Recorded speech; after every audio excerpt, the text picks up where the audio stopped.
Hey my dynamites, I'm back with another video. This one's gonna be a little different than the ones I have previously posted. As you can tell, microphone. This is a little more high quality, I guess you can say. Um, Let me do it this way. I can't really tell which setting on the mic is better, whether it's this one or if I do it like this. So we're gonna switch here just because I can kind of hear myself a little better. But today I'm just gonna tell you some things that I wish people had told me, I guess. Um, like, you know when someone hates you for, like, no reason and, like, you didn't do anything to them and you hardly know them, if you know them at all, and they just, like, hate you? That's, like, my whole life story. So, that kind of is why we're here today, actually. But like, all I want to say is, like, if someone has to make you out to be the baddie guy just so they can sleep at night, like, there's nothing you can really do. You just kind of have to let them. Like, there's literally nothing you can do about it. Sometimes people just need you to become the villain in their story because that's the only way that they can justify the choices that they have made. I mean, they'll twist your words, take your actions out of context, ignore everything good you ever did, and convince themselves and everyone else around them that you are the problem. And, the harder you try to defend yourself, the worse it gets. Like, the more good you do, the more they have to convince themselves that you are not good. That's not a fight you can win. You know what I mean? Because, like, you're not fighting against facts. You're not fighting against the story they've created. You're not fighting against the truth. You're fighting against what they created in their own mind. You can't fight what's going on inside someone else. Like, if someone is battling themselves, that's their battle. You know what I mean? It's not yours. No matter how much you explain yourself, no matter how patient you are, no matter how much love you give, it won't change someone who's already decided who you are. So the only thing I can really say in that situation is walk away. Now, yes, that will make them more mad, more frustrated, but just walk away. Give them the peace of believing whatever they need to believe if that's what helps them move on. Because if you don't, you'll stay trapped in trying to prove yourself to people who already made up their minds. Like, I almost lost myself doing that. Every single thing that I did, every single thing that you do will get picked apart. Like, it gets taken out of context anyways. If someone has to be the bad guy in their story, if they choose you, let them carry that one thing. Just let them carry that. Be the villain in their story. Be the villain. Like, because it's either that or people have expectations. And sometimes these expectations aren't things that you can necessarily, like, live up to. Like, one thing that's always bothered me is when people expect things from you that they can never give themselves, that they can never do themselves. Like,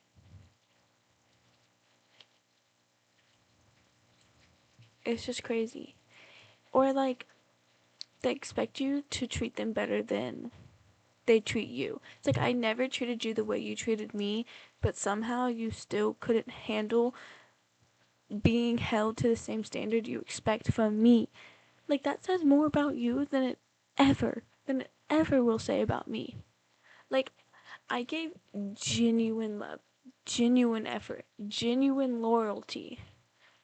And sometimes people can't handle something that's real because they're used to chaos, or they're used to manipulation, they're used to inconsistency. So when someone shows up with pure intentions, they don't know what to do with it. They really don't.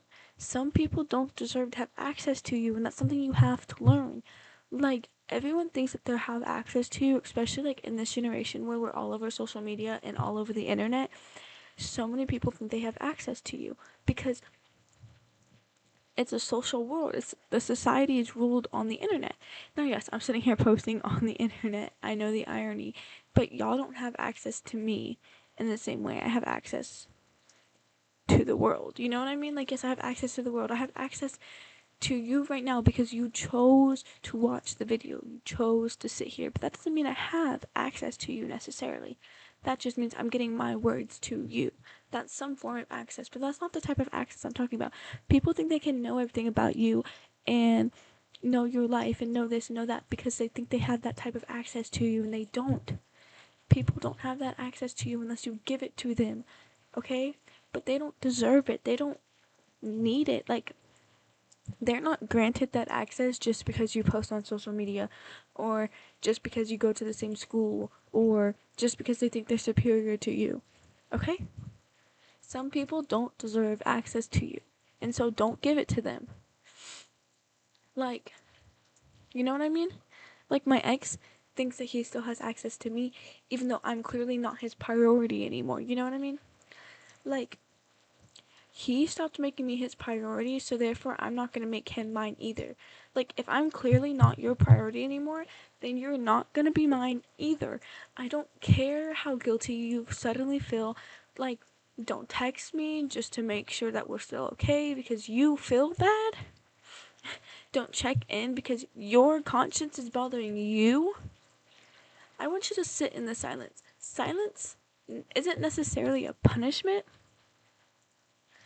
but like they need to sit in the silence. You know what I mean? Like, they stopped making me a priority, so they're no longer mine. And now let's get into that silence isn't a punishment little thing that I said, because it's really not. Like, I sit in silence, but that silence isn't my punishment. That silence isn't a punishment. A lot of people think that silence is meant to hurt someone, but it's really not. You can't hurt someone when they've already hurt themselves. You know what I mean? But silence simply puts responsibility back where it belongs. When someone stopped talking to me, I had two choices, okay? I could chase them or I could reflect and heal.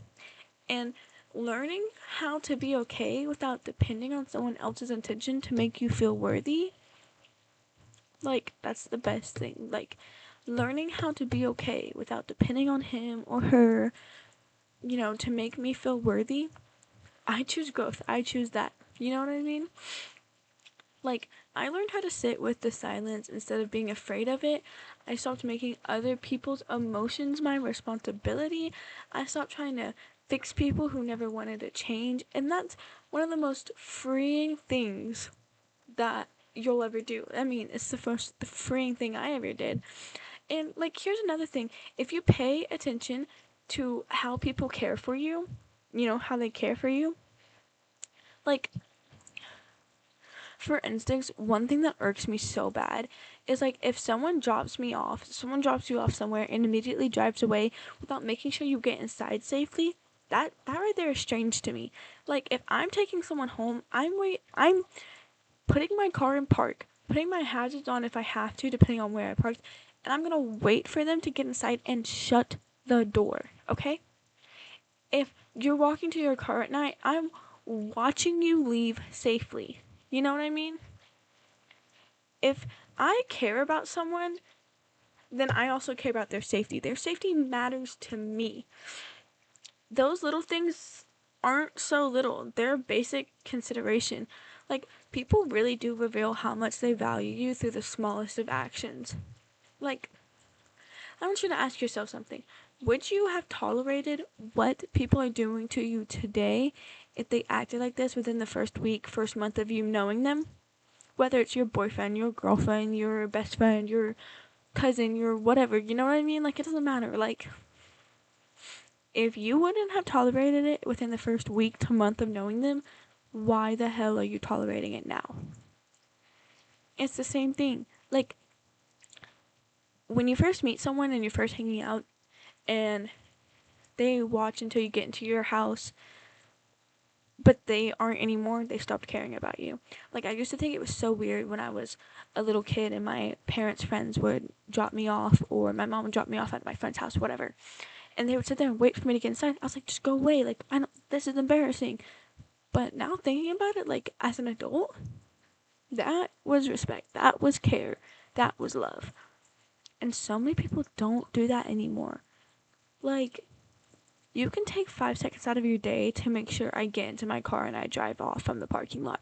You can take 5 seconds out of your day to make sure that I get in my house and shut my door. You know what I mean? Like, just because I got in my car, like if I'm at a parking lot, just because you watch me get in my car, doesn't necessarily mean that I'm safe. Until you see me drive off, then don't like look away.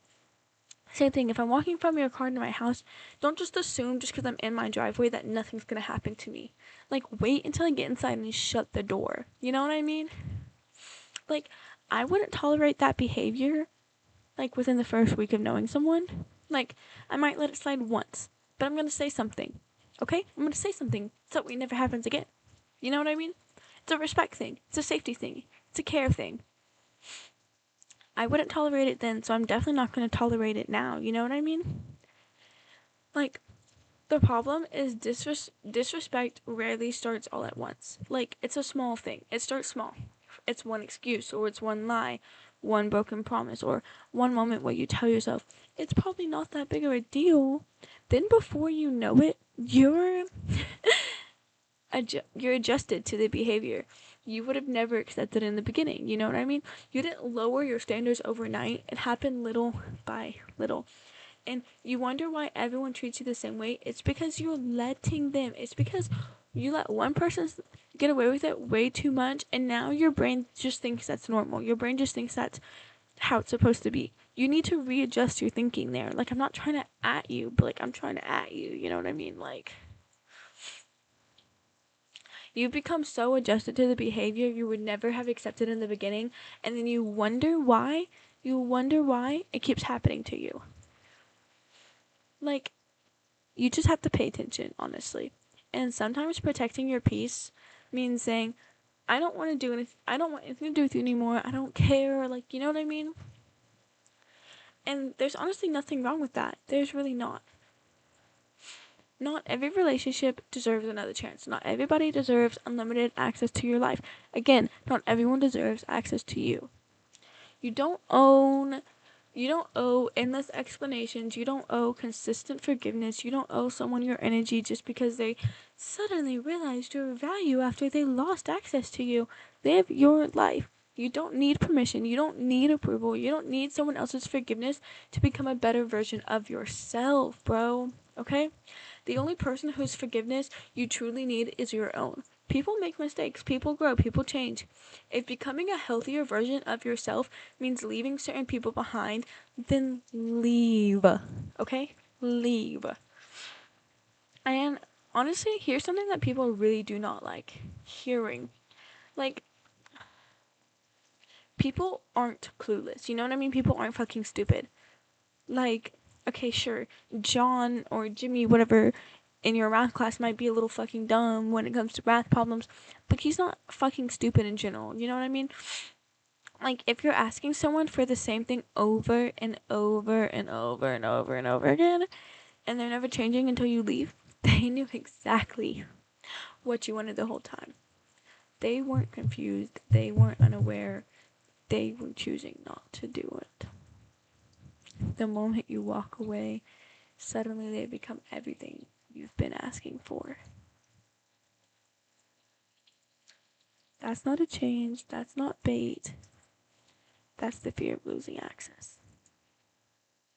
If someone consistently ignores your needs while expecting you to keep showing up, they're not telling you exactly how much they value your relationship. Okay, they're showing you that they don't value it. So believe that. Believe them. Stop waiting for a potential. Stop falling in love with promises. Stop believing words over consistent actions. At some point, choosing yourself isn't selfish, it's necessary. Not everyone is meant to stay in your life forever. Some people are lessons, some people are blessings, and some people are a simple reminder of what you'll never, ever, ever accept again. So protect your peace, choose yourself, walk away when you have to. And I mean that. Keep that in your noggin. Put that on your makeup mirror, bathroom mirror, bedroom wall. fucking turtle tank, bro. And never apologize for becoming someone who refuses to settle for less than the respect and effort and love you are willing to give to everyone else. And with that, I want to say, stay blessed, stay zesty, and much love. Bye, guys.